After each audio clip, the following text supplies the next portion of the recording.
ವಿವಿ ಕುಲಪತಿಗಳ ಮೇಲೆ ವಿದ್ಯಾರ್ಥಿಗಳು ಗಂಭೀರ ಆರೋಪವನ್ನು ಮಾಡ್ತಾ ಇದ್ದಾರೆ.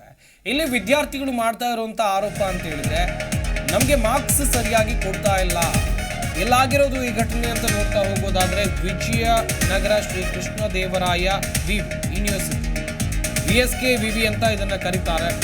ಇದರ ಕುಲಪತಿಗಳಿಂದ ವಿದ್ಯಾರ್ಥಿಗಳಿಗೆ ಅನ್ಯಾಯ ಆಗ್ತಿದೆಯಂತೆ. ವಿವಿಯ ವಿದ್ಯಾರ್ಥಿಗಳಿಂದ ಕುಲಪತಿಗಳ ಮೇಲೆ ಗಂಭೀರ ಆರೋಪವನ್ನು ಮಾಡಲಾಗಿದೆ. ಮರುಮಾಪನ ಮಾಡುವ ನೆಪದಲ್ಲಿ ಅಂಕ ನೀಡುವಲ್ಲಿ ತಾರತಮ್ಯವನ್ನ ಕುಲಪತಿಗಳು ಮಾಡ್ತಾ ಇದ್ದಾರೆ ಅಂತ ವಿದ್ಯಾರ್ಥಿಗಳು ಹೇಳ್ತಾ ಇದ್ದಾರೆ. ನಮ್ಮನ್ನ ಟಾರ್ಗೆಟ್ ಮಾಡ್ತಾ ಇದ್ದಾರೆ ಎನ್ನುವಂತ ಆರೋಪ ಇದು. ಸಮಸ್ಯೆ ಬಗೆಹರಿಸುವಂತೆ ಕುಲಪತಿಗಳಿಗೆ ವಿದ್ಯಾರ್ಥಿಗಳು ಬಿಗಿಪಟ್ಟನ್ನ ಕೂಡ ಹಿಡಿದಿದ್ದಾರೆ. ಮರುಮಾಪನ ಮಾಡುವ ನೆಪದಲ್ಲಿ ಅಂಕ ನೀಡದೆ ತಾರತಮ್ಯವನ್ನ ತೋರ್ತಾ ಇದ್ದಾರೆ ಎನ್ನುವಂತ ದೊಡ್ಡ ಮಟ್ಟದ ಆರೋಪವನ್ನ ಮಾಡ್ತಾ ಇದ್ದಾರೆ.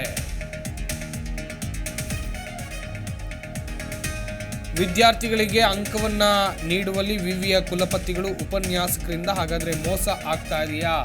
ವಿದ್ಯಾರ್ಥಿಗಳು ಆರೋಪವನ್ನ ಮಾಡ್ತಾ ಇದ್ದಾರೆ. ಇದಕ್ಕೆ ಕ್ಲಾರಿಟಿ ಬೇಕಿದೆ. 3 ಸೆಮಿಸ್ಟರ್ನಲ್ಲಿ 70% ಅಂಕ ಪಡೆದಿದ್ದ ವಿದ್ಯಾರ್ಥಿಗಳಿಗೆ ಮೋಸ ಆಗ್ತಿದೆಯಂತೆ. ಇಂಡಸ್ಟ್ರಿಯಲ್ ಕೆಮಿಸ್ಟ್ರಿ ವಿಭಾಗದ ಕೆಲ ವಿದ್ಯಾರ್ಥಿಗಳಿಗೆ ಅಂಕ ನೀಡುವಲ್ಲಿ ತಾರತಮ್ಯ ಧೋರಣೆಯನ್ನ ವಿವಿಯವರು ತೋರ್ತಾ ಇದ್ದಾರೆ. 4ನೇ ಸೆಮಿಸ್ಟರ್ನಲ್ಲಿ 2-3 ಅಂಕ ನೀಡಿ ವಿದ್ಯಾರ್ಥಿಗಳಿಗೆ ಅವಮಾನ ಮಾಡಿದೆ. ಹಾಗಾದ್ರೆ ವಿದ್ಯಾರ್ಥಿಗಳು 2-3 ಅಂಕಕ್ಕಾಗೋಷ್ಟೇ ಎಕ್ಸಾಮ್ ಅನ್ನ ಬರೆದ್ರ ಅಥವಾ 80% 70% ಅಷ್ಟು ಬರೆದ್ರೂ ಕೂಡ ವಿವಿ ಅವರು ಕೊಟ್ಟಿದ್ದು 2-3 ಮಾರ್ಕ? ದೊಡ್ಡ ಮಟ್ಟದ ಪ್ರಶ್ನೆ ಇದೆ. ವಿದ್ಯಾರ್ಥಿಗಳು ಹೇಳ್ತಾ ಇದ್ದಾರೆ, ಇಲ್ಲ ನಮಗೆ 70% ಬರುತ್ತೆ, ಆದರೆ 70-80% ಬರೋಷ್ಟು ನಾವು ಬರೆದಿದ್ದೀವಿ, ಎಕ್ಸಾಮನ್ನು ಸರಿಯಾಗಿ ಬರೆದಿದ್ದೀವಿ ಎಲ್ಲ ಆನ್ಸರ್ಗಳನ್ನು ಕೂಡ, ಆದರೆ ನಮಗೆ ವಿವಿ ಅವರು ಕೊಡ್ತಾ ಇರೋದು 2-3 ಮಾರ್ಕ್ಸು ಅಂತ ಹೇಳ್ತಾ ಇದ್ದಾರೆ. ಹಾಗಾಗಿ ವಿವಿ ಕುಲಪತಿಗಳ ವಿರುದ್ಧ ವಿದ್ಯಾರ್ಥಿಗಳು ಆಕ್ರೋಶವನ್ನು ವ್ಯಕ್ತಪಡಿಸಿದ್ದಾರೆ. ನಂತರ ಎಚ್ಚೆತ್ತ ಬಳಿಕ 29-30 ಅಂಕವನ್ನು ನೀಡಿ ಜಸ್ಟ್ ಪಾಸ್ ಮಾರ್ಕ್ಸ್ಗಳನ್ನು ನೀಡಿದ್ದಾರೆ ಅಂತ ಹೇಳ್ತಾ ಇದ್ದಾರೆ.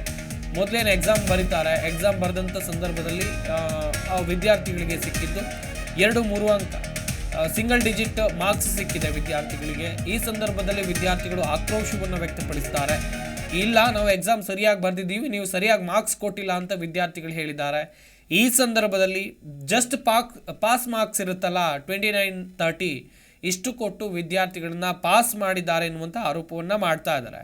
ಕಷ್ಟಪಟ್ಟು ಓದಿದ್ರು ಕೂಡ ನಮ್ಮ ಮಾರ್ಕ್ಸ್ ಬರ್ತಾ ಇಲ್ಲ. ವಿವಿಯ ಕುಲಪತಿಗಳು, ಕೆಲ ಉಪನ್ಯಾಸಕರು ನಮ್ಮನ್ನು ಟಾರ್ಗೆಟ್ ಮಾಡ್ತಿದ್ದಾರೆ. ಹಾಗಾದ್ರೆ ಯಾವ ಕಾರಣಕ್ಕೆ ವಿದ್ಯಾರ್ಥಿಗಳನ್ನ ಇಲ್ಲಿ ಕುಲಪತಿಗಳು, ಉಪನ್ಯಾಸಕರು ಟಾರ್ಗೆಟ್ ಮಾಡಬೇಕು ಎನ್ನುವಂಥ ಪ್ರಶ್ನೆ ಇದೆ. ಪರೀಕ್ಷೆಯಲ್ಲಿ ಉತ್ತಮವಾಗಿ ಬರೆದಿದ್ದೇವೆ, ಆದರೆ ಅಂಕ ನೀಡುವಲ್ಲಿ ತಾರತಮ್ಯ ಮಾಡಿದ್ದಾರೆ.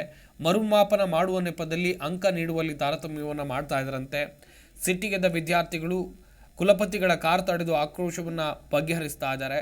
ಸಮಸ್ಯೆ ಬಗೆಹರಿಸುವಂತೆ ಕುಲಪತಿಗಳಿಗೆ ವಿದ್ಯಾರ್ಥಿಗಳು ಬಿಗಿಪಟ್ಟು ಹಿಡಿದಿದ್ದಾರೆ. ಕುಲಪತಿಗಳ ವಿರುದ್ಧ ಮಾತಿನ ಚಕಮಕಿಯನ್ನು ನಡೆಸಿದ್ದಾರೆ ವಿದ್ಯಾರ್ಥಿಗಳು. ಕೋರ್ಸ್ ಕೂಡ ಒರಿಜಿನಲ್ ಮಾರ್ಕ್ಸ್ ಕಾರ್ಡ್ ನಮಗೆ ನೀಡಿಲ್ಲ ಅಂತ ಹೇಳ್ತಾ ಇದ್ದಾರೆ.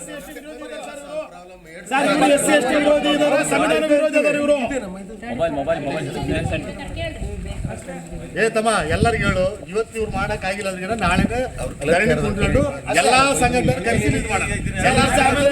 ಅವ್ರಿಗೆ ಬರುತ್ತೆ ನೋಡಿ ಸರ್, ಅವ್ರ ಕೆಳಗೆ ನೀರು ಬರುತ್ತೆ, ಆಮೇಲೆ ನಾವೇ ಜವಾಬ್ದಾರ ಅಲ್ಲ ಅದಕ್ಕೆ. ನಿಮ್ಮ ವಿಸಿಗೆ ಮೀಡಿಯಾದವ್ರು ಯಾರು, ಏನು ಮೀಡಿಯಾ?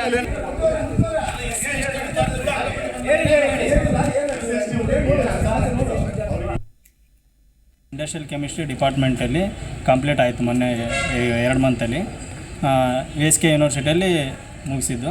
ನಂದು ಇದು ಸಿಗ್ನೇಚರ್ ಮಾಡಿಸ್ಕೊಳಕ್ಕೆ ಹೋದರೆ ಪ್ರೈಸ್ ಮನಿದಲ್ಲಿ ನಮ್ಮ ಡಿಪಾರ್ಟ್ಮೆಂಟ್ ಚೇರ್ಮನ್ನು ಸೈನ್ ಮಾಡ್ತಿಲ್ಲ, ಫೀಸ್ ಕಟ್ಟು ಅದು ಕಟ್ಟು ಇದಂತಂದು ಹೇಳಿ ವಾಪಸ್ ಕಳಿಸ್ತಾ ಇದ್ದಾರೆ. ಬೇರೆ ಸ್ಟೂಡೆಂಟ್ಸಿಗೆ ಮಾಡಿಕೊಟ್ಟಿದ್ದಾರೆ, ನನಗೆ ಮಾಡಿಕೊಡ್ತಿಲ್ಲ. SC/ST ಅನ್ನೋ ಇದಕ್ಕೆ ದೌರ್ಜನ್ಯ ಮಾಡ್ತಾಯಿದ್ದಾರೆ ನಮ್ಮ ಚೇರ್ಮನ್ ಡಿಪಾರ್ಟ್ಮೆಂಟಲ್ಲಿ. ಇನ್ನೊಂದು ನಮ್ಮದು ರಿಸಲ್ಟ್ ಫೇಲ್ ಮಾಡಿದರು, 3 ಹಾಕಿ ಫೇಲ್ ಮಾಡಿದರು 70ಕ್ಕೆ. 3 ಸೆಮ್ ಪರ್ಸೆಂಟೇಜು 70 ಮೇಲೆ ಇದ್ದಾವೆ. ಈ ಲಾಸ್ಟ್ ಸೆಮ್ಮಲ್ಲಿ 3 ಹಾಕಿ ಫೇಲ್ ಮಾಡಿದರು. ಮತ್ತು ನಮ್ಮನ್ನು ಸಪ್ರೇಟಾಗಿ ಫೋನ್ ಮಾಡಿ ಕರೆದು ಒಪ್ಪಂದ ಮಾಡಿಕೊಂಡು ರಿಸಲ್ಟ್ ಪಾಸ್ ಮಾಡಿ 30 ಮಾಡಿ ಪಾಸ್ ಮಾಡಿದ್ರು. ಇನ್ನೊಬ್ಬ ಬಂದು 9 ಇದ್ದದ್ದು 29 ಮಾಡಿ ಪಾಸ್ ಮಾಡಿ ಕಳಿಸಿದ್ದಾರೆ. ಇದನ್ನು ಇಲ್ಲಿಗೆ ಕೈ ಬಿಡ್ತೀರಂದರೆ ಮಾಡ್ತೀವಿ, ಮತ್ತು ಮುಂದಕ್ಕೆ ಹೋಗ್ತೀರಂದರೆ ನಾವು ಮಾಡಲ್ಲ ಹಂಗಿಂಗಂದು ಹೇಳಿ 2 ತಾಸಲ್ಲೇ ರಿಸಲ್ಟ್ ಬಿಡಿಸಿ ಫೋನ್ ಮಾಡಿದ್ದಾರೆ. ಯಾವುದೇ ರೆಕಾರ್ಡ್ಸ್ ಇಲ್ದಂಗೆ ನಮ್ಮನ್ನು ಪಾಸ್ ಮಾಡಿದ್ದಾರೆ. ಅಂದರೆ ರಿವ್ಯಾಲ್ಯೂಯೇಷನ್ ಫೀಸ್ ಕಟ್ಟಿದ್ರ ಮೇಲೆ ನಮಗೆ ಇದನ್ನು ಮಾಡ್ಬೇಕು ರೂಲ್ಸ್ ಪ್ರಕಾರ. ಯಾವುದೇ ರಿವ್ಯಾಲ್ಯೂಯೇಷನ್ ಫೀಸ್ ಕಟ್ಟಿಲ್ಲ, ಆದ್ರೂ ಏನೂ ಮಾಡಿಲ್ಲ. ಇನ್ನೂ 30 ಹಾಕಿ ಜಸ್ಟ್ ಪಾಸ್ ಮಾಡಿ ಕಳಿಸಿದ್ದಾರೆ ಹೊರಗಡೆ. ನಮಗೆ ಇನ್ನೂ 40 ಮೇಲೆ ಬರ್ತಾವೆ. ಯಾವುದೇ ಫೋಟೋ ಕಾಪಿ ಕೇಳಿದರೆ ಕೊಡ್ತಾ ಇಲ್ಲ ನಮಗೆ. ಫೀಸ್ ಕಟ್ತೀವಿ, ಫೋಟೋ ಕಾಪಿ ಕೊಡ್ರಿ ಅಂದರೆ ಕೊಡಲ್ಲ, ರೂಲ್ಸ್ ಇಲ್ಲ, ಹಿಂಗೆ ಏನೊಂದು ಹೇಳಿ ಸ್ಟೂಡೆಂಟ್ಸಿಗೆ ಹೊರಗಡೆ ಕಳಿಸ್ತಾ ಇದ್ದಾರೆ ಯೂನಿವರ್ಸಿಟಿನಲ್ಲಿ. ನಾನು ಅದೇ ವಿಶ್ವವಿದ್ಯಾಲಯದ ವಿದ್ಯಾರ್ಥಿ. ಅಲ್ಲೇ ನಾನು ಪದವಿ ಅದೇ ಇಂಡಸ್ಟ್ರಿಯಲ್ ಕೆಮಿಸ್ಟ್ರಿಯಲ್ಲಿ ಮುಗಿಸಿದ್ದೀನಿ. ಇಲ್ಲಿ ವಿಷಯ ಏನಂದರೆ, ನಮ್ಮ ವಿಶ್ವವಿದ್ಯಾಲಯದಲ್ಲಿ SC/ST ವಿದ್ಯಾರ್ಥಿಗಳ ಪ್ರೈಸ್ ಮನಿಯ ಏನೋ ಅಂಕಪಟ್ಟಿಗಳನ್ನು ದೃಢೀಕರಣ ಮಾಡಿಕೊಡ್ಬೇಕು. ಅದನ್ನು ಯಾರೂ ದೃಢೀಕರಣ ಮಾಡಿಕೊಡ್ತಾ ಇಲ್ಲ. ಯಾಕಪ್ಪ ಅಂದರೆ, ನೀವು SC/ST ಅವರು ಬರೀ ಫ್ರೀಯಾಗಿ ಓದ್ತಿದ್ದೀರಿ, ನೀವು ಸ್ಕಾಲರ್ಶಿಪ್ ಇದು ಏನು ಎಕ್ಸಾಮ್ ಫೀಸ್ಗಳು ಕಟ್ತಾ ಇಲ್ಲ, ಮತ್ತು ನೀವು ಏನು ಸಮ್ಮಿಂದು ಎಕ್ಸಾಮ್ ಫೀಸ್ಗಳು ಕಟ್ತಾ ಇಲ್ಲ. ಅದಕ್ಕೆ ನಿಮಗೆ ಯಾಕೆ ಸೈನ್ ಮಾಡ್ಬೇಕು ನಾವು? ನೀವು ಹೋಗಿ ಎಷ್ಟು ವರ್ಷ ಅಂತ ಈ ಥರ ಬದುಕ್ತೀರಿ ಅಂತೇಳಿ ಹೀಲಾಯಿಸುವಾಗಿ ನಿನ್ನೆ ಸಾಯಂಕಾಲ 4:15ಕ್ಕೆ VC ಆದ ಅನಂತ್ ಜಂಡೇಕರ್ ಅವರು ಈ ಥರ ಹೀಳಾಗಿ ಮಾತಾಡಿದ್ದಾರೆ. ಆಗ ದಯವಿಟ್ಟು ನಾವು ಕೇಳ್ಕೊಳ್ಳೋದಿಷ್ಟೇ, ನಾವು ಯಾರು ಪುಷ್ಕಾಯಿಟ್ಟೆ ಓದ್ತಾ ಇಲ್ಲ ರೀ. ನಾವೆಲ್ಲ ಎಕ್ಸಾಮ್ ಫೀಸು ಮತ್ತು ಕಾಲೇಜ್ ಫೀಸ್ ಕಟ್ತಾ ಇದ್ದೀವಿ. ಅದೇನಿದೆ ಅದನ್ನು ನಾವು ಯಾರಿಗೂ ಪುಷ್ಕಾಯಿಟ್ಟೆ ಕಳ್ತಿಲ್ಲ. ಅದಕ್ಕೆ ಇವರಿಗೆ ಇವ್ರೇನು ಯಾರು ಜಂಡೇಕರ್ VC ಇದಾರಲ್ಲ, ಇವರಿಗೆ ಅಮಾನತು ಮಾಡ್ಬೇಕಂತೇಳಿ ನಾನು ಕೇಳ್ಕೊಳ್ತಿದ್ದೀನಿ. ಮತ್ತು ಅವರಿಗೆ ರಾಜ್ಯಪಾಲರಿಗೂ ಪತ್ರ ಬರಿತೀವಿ ನಾವು. ದುರಂಕಾರಿಯಾಗಿದ್ದಾರೆ ಅವರು ಅಂಬೇಡ್ಕರ್ ಬರೆದಿರುವಂಥ ಸಂವಿಧಾನದಲ್ಲಿ ಸರ್, ನನ್ನ ಹೆಸರು ನಾಗರಾಜ್ ಅಂತಂದು, ಇತಿಹಾಸ ವಿಭಾಗ, ಕೃಷ್ಣದೇವರ ವಿಶ್ವವಿದ್ಯಾಲಯ. ಸರ್, ಇಲ್ಲಿ ರಿಸಲ್ಟ್ ಪ್ರಾಬ್ಲಮ್ ಏನಂತಂದರೆ, ಎರಡು ಸಲ ರಿಸಲ್ಟ್ ಬಿಡ್ತಿದ್ದಾರೆ. ಒಂದು ಸಲ ಫೇಲ್ ಅಂತ ತೋರಿಸ್ತಾರೆ, ಇನ್ನೊಂದು ಸಲ ಪಾಸ್ ಅಂತ ತೋರಿಸ್ತಾರೆ. ನಾವು ಕೇಳಿದಾಗ ಪಾಸ್ ಮಾಡಿ ಕಳಿಸ್ತಾರೆ ಸರ್ ಒಳಗೆ ನಮ್ಮ ಕೂಡಕ್ಕೊಂಡು. ಅದೇ ರೀತಿಯಾಗಿ SC/ST ಮಕ್ಕಳಿಗೆ ಪ್ರೈಸ್ ಮನಿಗೆ ಸೈನ್ ಮಾಡ್ತಾಯಿಲ್ಲ. ಪ್ರೈಸ್ ಮನಿಗೆ ಯಾಕೆ ಸೈನ್ ಮಾಡ್ತಾ ಇಲ್ಲ ಅಂತಂದರೆ, ನೀವು ಏನು ಅಂಬೇಡ್ಕರ್ ಕೊಟ್ಟಂಥ ರಿಸರ್ವೇಷನಲ್ಲೇ ಓದ್ಬೇಕಂತ ಇದ್ದೀರಾ, ಎಷ್ಟು ವರ್ಷ ಓದ್ಬೇಕಂತದಿರಿ, ಫೀಸ್ ಕಟ್ಟಿರಿ, ನಾನು ಸೈನ್ ಮಾಡ್ತೀನಿ, ಇಲ್ಲಾಂದ್ರೆ ಸೈನ್ ಮಾಡೋದಲ್ಲ ಅಂತಂದು ಈ ರೀತಿಯಾದಂಥ ಮಾತುಗಳನ್ನ ಹೇಳ್ತಾರೆ ವಿಶ್ವವಿದ್ಯಾಲಯದ ಕುಲಪತಿಗಳು. ಹೀಗಾಗಿ ಇದಕ್ಕೆ ನಮಗೆ ಸರಿಯಾದ ರೀತಿಯಲ್ಲಿ ಸ್ಪಂದಿಸರೇ ಇಲ್ದಂಗೆ ಆಗಿದ್ದಾರೆ ವಿಶ್ವವಿದ್ಯಾಲಯದಲ್ಲಿ. ಹಾಗಾಗಿ ನಾವು SC/ST ಮಕ್ಕಳು ಅನಾಥರಾಗಿಬಿಟ್ಟಿದ್ವಿ ವಿಶ್ವವಿದ್ಯಾಲಯದಲ್ಲಿ. ಸೊ ಸಾಕಷ್ಟು ಸಮಸ್ಯೆಗಳಿದ್ದಾವೆ. ಕೆಲವು ಹುಡುಗರನ್ನ ಟಾರ್ಗೆಟ್ ಮಾಡಿ ಫೇಲ್ ಮಾಡ್ತಕ್ಕಂಥದ್ದು, ಮತ್ತು ಕೆಲವರು ಏನು ಓದದೇ ಇರ್ತಕ್ಕಂಥದ್ದನ್ನ ರ್ಯಾಂಕ್ ತರ್ತಕ್ಕಂಥವ್ರು, ಈ ರೀತಿಯಾಗಿ ತಮಗೆ ಇಷ್ಟ ಬಂದಿರ್ತಕ್ಕಂಥವ್ರನ್ನ ವಿಭಾಗದಲ್ಲಿ ರ್ಯಾಂಕ್ ತರುವಂಥ ಕೆಲಸ ಕೂಡ ಮಾಡ್ತಿದ್ದಾರೆ. ಪ್ರತಿಕ್ಷಣದ ಸುದ್ದಿಗಾಗಿ Zee Kannada news app download ಮಾಡಿ. Live TV, latest updates, entertainment, lifestyle, technology ಸುದ್ದಿ ನಿಮ್ಮ ಅಂಗೈಯಲ್ಲಿ.